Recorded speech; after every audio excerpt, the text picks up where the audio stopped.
Hello, in this video we are going to look at operator precedence in Python. So operators don't all have the same sort of priority depending on which one comes first, and its precedence, the actual result might actually vary. So let's just deal with essentially numbers for the purpose of this tutorial to keep it simple.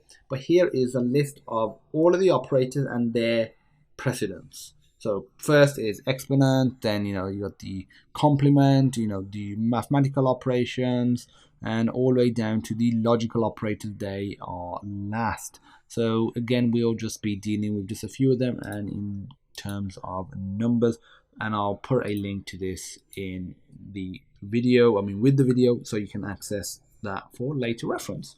Okay, so I'm going to create a variable called var1, and I'm going to set it to, so let's have a look at the, so it says exponents is first, and then after is stuff like, the mathematical operations, the simple ones. So let's do 5 squared plus 7.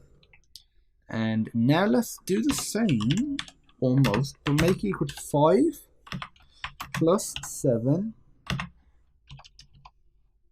5 plus 7 and 2. So I'm just going to show you how this will vary. So print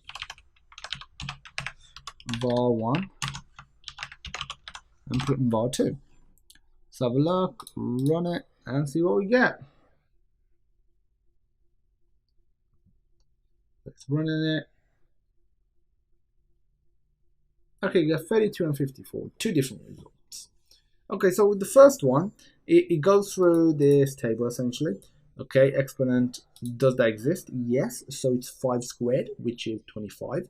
And then the next operator is down here, and there's only one more, so it's plus 7, gives us 32.